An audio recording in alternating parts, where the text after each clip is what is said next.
श्री गणेशाय नमः। श्री वेंकटेशाय नमः।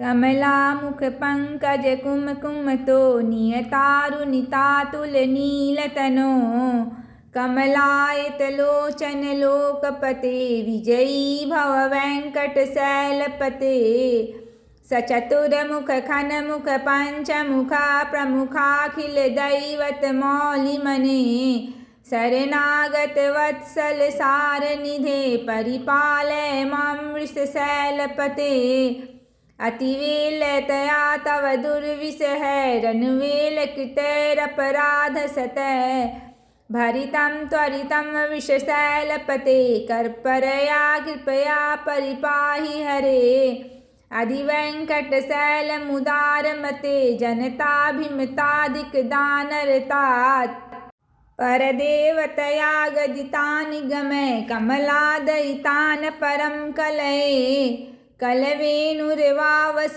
गोपवधू शतकोटिवितात् स्मरकोटिसमात् प्रतिवल्लविकाभिमतात् सुखदात् वसुदेवसुतान् परं कलये अभिराम गुणाकर दासरथे जगदेक धनुर्धर धीरमते रघुनायक राम रमेश विभो वरदो भवदेव दया जलधे अवनीतनया कमनीय करम रजनीकर चारुमुखाम्बुरुहं रजनीचर राजत मोमिहिरिं महनीयमहं रघुराममये सुमुखं सुहृदं सुलभं सुखदं सनुजं च सुखाय ममोघसरम् अपहाय रघुद्वमन्यमहं न कथञ्चन कञ्चन जातु भजे विना वेङ्कटेशं न नाथो न नाथ सदा वेङ्कटेशं स्मरामि स्मरामि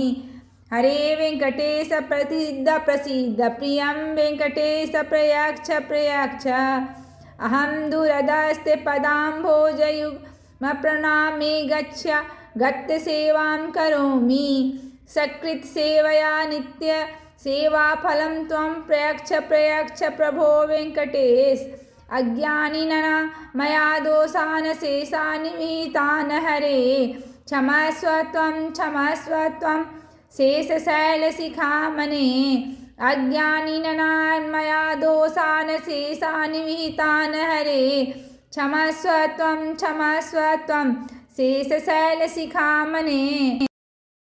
श्री गणेशाय नमः। श्री वेंकटेशाय नमः।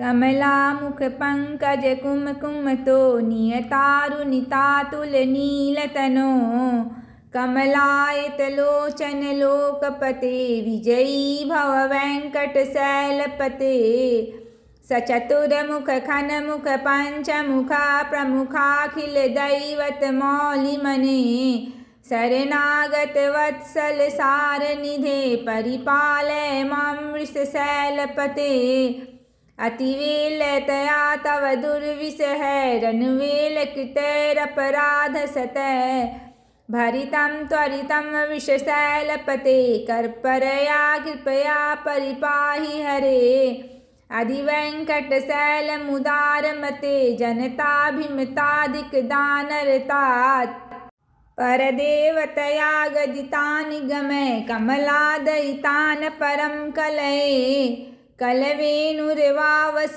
गोपवधू शतकोटिवितात् स्मरकोटिसमात् प्रतिवल्लविकाभिमतात् सुखदात् वसुदेवसुतान् परं कलये अभिराम गुणाकर दासरथे जगदेक धनुर्धर धीरमते रघुनायक राम रमेश विभो वरदो भवदेव दया जलधे अवनीतनया कमनीय करम रजनीकर चारुमुखाम्बुरुहं रजनीचर राजत मोमिहिरिं महनीयमहं रघुराममये सुमुखं सुहृदं सुलभं सुखदं सनुजं च सुखाय ममोघसरम् अपहाय रघुद्वमन्यमहं न कथञ्चन कञ्चन जातु भजे विना वेङ्कटेशं न नाथो न नाथ सदा वेङ्कटेशं स्मरामि स्मरामि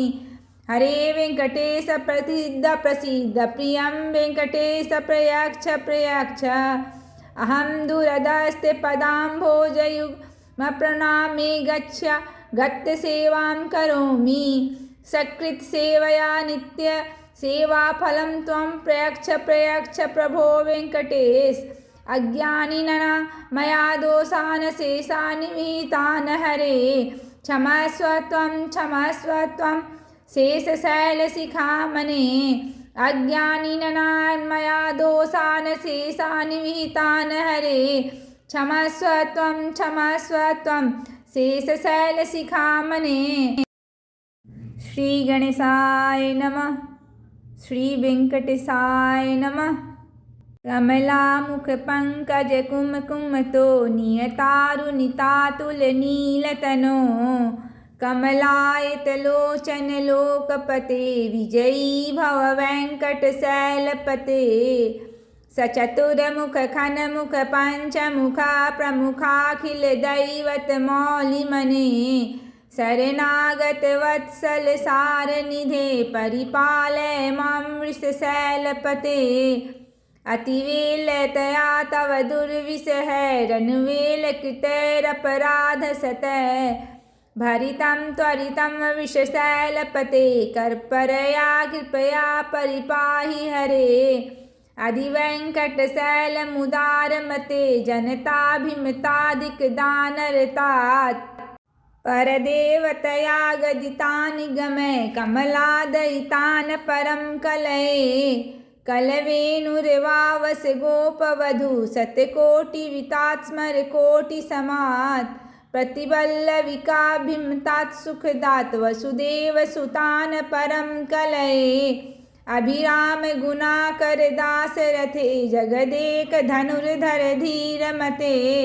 रघुनायक राम रमेश विभो वरदो भवदेव दया जलधे। अवनीतनया कमनीय करम रजनीकर चारुमुखाम्बुरुहं।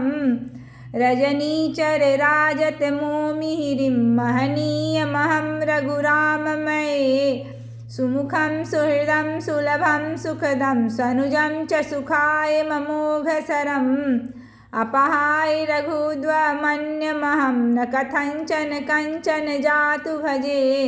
विना वेङ्कटेशं न नाथो न नाथ सदा वेङ्कटेशं स्मरामि स्मरामि। हरे वेङ्कटेश प्रसिद्ध प्रसिद्ध प्रियं वेङ्कटेश प्रयच्छ प्रयच्छ। अहं दूरदस्ते पदाम्भोजयुग्मप्रणामे गच्छ गत्यसेवां करोमि। सकृत्सेवया नित्य सेवाफलं त्वं प्रयच्छ प्रयच्छ प्रभो वेङ्कटेश।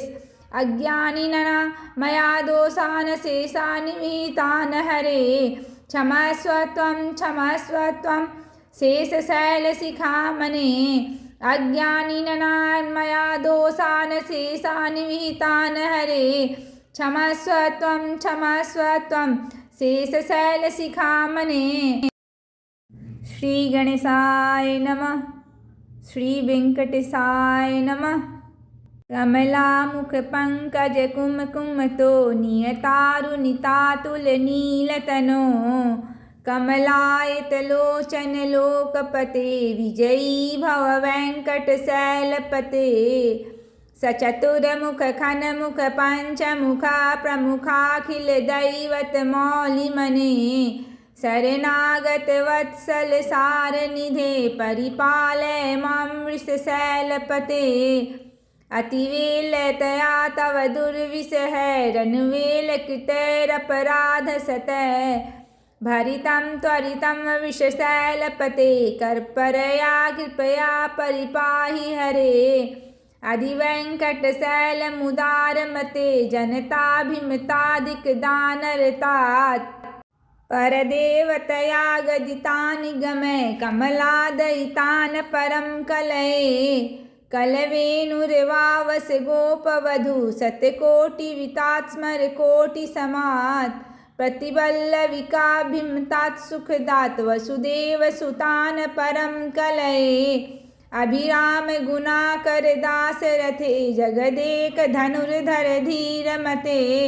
रघुनायक राम रमेश विभो वरदो भवदेव दया जलधे अवनीतनया कमनीय करम रजनीकर चारु मुखाम्बुरुहं रजनीचर राजत मोमिहिरिं महनीयमहं रघुराममये सुमुखं सुहृदं सुलभं सुखदं सनुजं च सुखाय ममोघसरम् अपहाय रघुद्वमन्यमहं न कथञ्चन कञ्चन जातु भजे विना वेङ्कटेशं न नाथो न नाथ सदा वेङ्कटेशं स्मरामि स्मरामि हरे वेङ्कटेश प्रसीद प्रसीद प्रियं वेङ्कटेश प्रयच्छ प्रयच्छ अहं दूरदस्ते पदाम्भोजयुग्मप्रणामे गच्छ गत्यसेवां करोमि सकृत्सेवया नित्य सेवाफलं त्वं प्रयच्छ प्रयच्छ प्रभो वेङ्कटेश अज्ञानिनः मया दोषान् शेषान् विहितान् हरे क्षमस्व त्वं शेषशैलशिखामणे अज्ञानिनः मया दोषान् शेषान् विहितान् हरे क्षमस्व त्वं शेषशैलशिखामणे। श्री गणेशाय नमः। श्री वेंकटेशाय नमः। कमलामुख पंकज कुमकुमतो नियतारुणितातुलनीलतनो कमलायतलोचन लोकपते विजयी भव वेङ्कटशैलपते सचतुरमुख खनमुख पञ्चमुखा प्रमुखाखिल दैवत मौलिमने शरणागत वत्सल सारनिधे परिपालय मां वृषशैलपते अतिवेलतया तव दुर्विषह रनुवेलकृतैरपराधसतः भरितं त्वरितं विषशैलपते कर्परया कृपया परिपाहि हरे अधिवेङ्कटशैलमुदारमते जनताभिमतादिकदानरतात् परदेवतया गदितानि गमय कमलादयितान् परं कलये कलवेणुर्वावस गोपवधू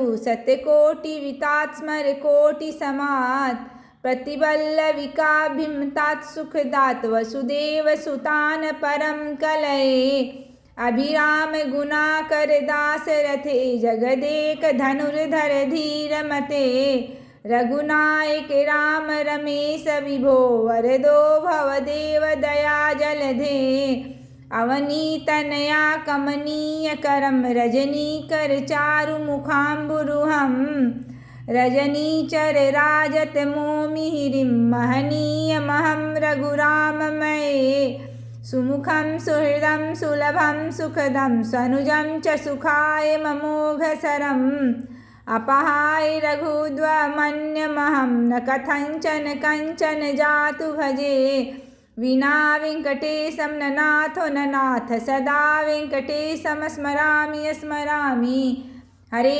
वेङ्कटेश प्रसीद प्रसीद प्रियं वेङ्कटेश प्रयच्छ प्रयच्छ अहं दूरदस्ते पदाम्भोजयुग्मप्रणामे गच्छ गत्यसेवां करोमि सकृत्सेवया नित्य सेवाफलं त्वं प्रयच्छ प्रयच्छ प्रभो वेङ्कटेश अज्ञानिनः मया दोषान् शेषान् विहितान् हरे क्षमस्व त्वं शेषशैलशिखामणे अज्ञानिनः मया दोषान् शेषान् विहितान् हरे क्षमस्व त्वं शेषशैलशिखामणे।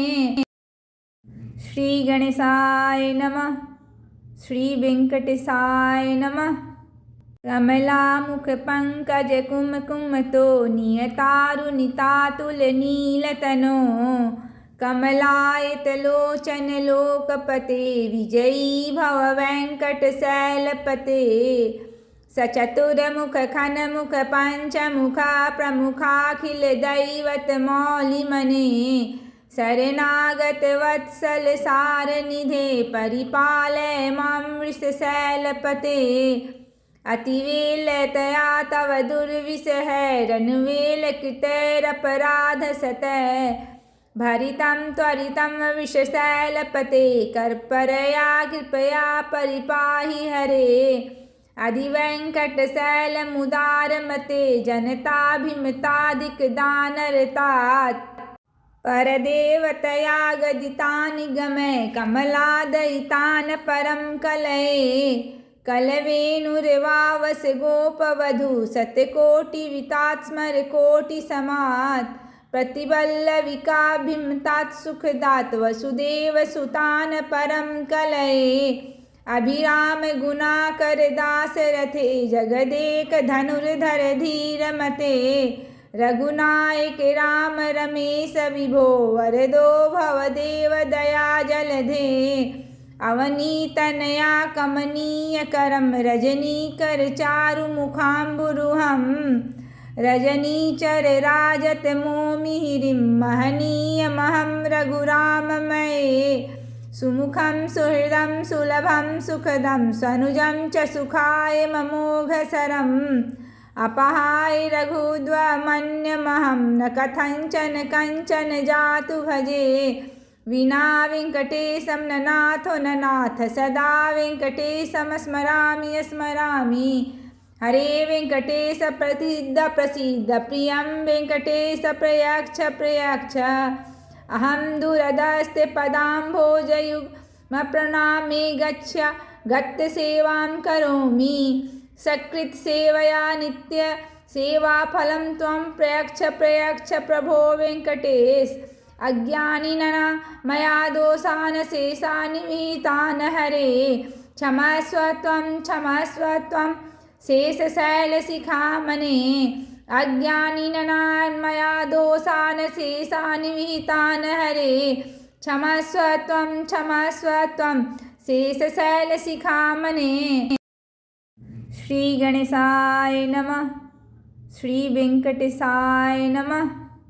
कमलामुख पंकज कुमकुमतो नियतारुणितातुलनीलतनो कमलायतलोचन लोकपते विजयी भव वेङ्कटशैलपते सचतुरमुख खनमुख पंचमुखा प्रमुखाखिल दैवतमौलिमने शरणागत वत्सल सारनिधे परिपालय मां वृषशैलपते अतिवेलतया तव दुर्विषहैरनुवेलकृतैरपराधसतः भरितं त्वरितं विषशैलपते कर्परया कृपया परिपाहि हरे अधिवेङ्कटशैलमुदारमते जनताभिमताधिकदानरतात् परदेवतया गदितानि गमय कमलादयितान् परं कलये कलवेणुर्वावस गोपवधू शतकोटिवितात् स्मरकोटिसमात् प्रतिवल्लविकाभिमतात् सुखदात् वसुदेवसुतान् परं कलये अभिराम गुणाकर दासरथे जगदेकधनुर्धर धीरमते रघुनायक राम रमेश विभो वरदो भवदेव दया जलधे अवनीतनया कमनीयकरं रजनीकर चारुमुखाम्बुरुहं रजनीचर राजतमोमिहिरीं महनीयमहं रघुराममये सुमुखं सुहृदं सुलभं सुखदं सनुजं च सुखाय ममोघसरम् अपहाय रघुद्वमन्यमहं न कथञ्चन कञ्चन जातु भजे विना वेङ्कटेशं न नाथो न नाथ सदा वेङ्कटेशं स्मरामि स्मरामि हरे वेङ्कटेश प्रसीद प्रसीद प्रियं वेङ्कटेश प्रयच्छ प्रयच्छ अहं दूरदस्ते पदाम्भोजयुग्मप्रणामे गत्यसेवां करोमि सकृत्सेवया नित्य सेवाफलं त्वं प्रयच्छ प्रयच्छ प्रभो वेङ्कटेश अज्ञानिनः मया दोषान् शेषान् विहितान् हरे क्षमस्व त्वं शेषशैलशिखामणे अज्ञानिनः मया दोषान् शेषान् विहितान् हरे क्षमस्व त्वं शेषशैलशिखामणे। श्री गणेशाय नमः। श्री वेंकटेशाय नमः। कमलामुखपङ्कजकुमकुमतो नियतारुणितातुलनीलतनो कमलायतलोचनलोकपते विजयी भव वेङ्कटशैलपते सचतुर्मुखखनमुख पञ्चमुखा प्रमुखाखिलदैवतमौलिमने शरणागतवत्सलसारनिधे परिपालय मां वृषशैलपते अतिवेलतया तव दुर्विषहैरनुवेलकृतैरपराधसतः भरितं त्वरितं वृषशैलपते कर्परया कृपया परिपाहि हरे अधिवेङ्कटशैलमुदारमते जनताभिमतादिकदानरतात् परदेवतया गदितानि गमय कमलादयितान् परं कलये कलवेणुर्वावस गोपवधू शतकोटिवितात् स्मरकोटिसमात् प्रतिवल्लविकाभिमतात् सुखदात् वसुदेवसुतान् परं कलये अभिराम गुणाकर दासरथे जगदेकधनुर्धर धीरमते रघुनायक राम रमेश विभो वरदो भवदेव दया जलधे अवनीतनया कमनीयकरं रजनीकर चारुमुखाम्बुरुहं रजनीचर राजतमोमिहिरीं महनीयमहं रघुराममये सुमुखं सुहृदं सुलभं सुखदं सनुजं च सुखाय ममोघसरम् अपहाय रघुद्वमन्यमहं न कथञ्चन कञ्चन जातु भजे विना वेङ्कटेशं न नाथो न नाथ सदा वेङ्कटेशं स्मरामि स्मरामि हरे वेङ्कटेश प्रसीद प्रसीद प्रियं वेङ्कटेश प्रयच्छ प्रयच्छ अहं दूरदस्ते पदाम्भोजयुग्मप्रणामे गच्छ गत्यसेवां करोमि सकृत्सेवया नित्य सेवाफलं त्वं प्रयच्छ प्रयच्छ प्रभो वेङ्कटेश अज्ञानिनः मया दोषान् शेषान् विहितान् हरे क्षमस्व त्वं शेषशैलशिखामणे अज्ञानिनः मया दोषान् शेषान् विहितान् हरे क्षमस्व त्वं शेषशैलशिखामणे।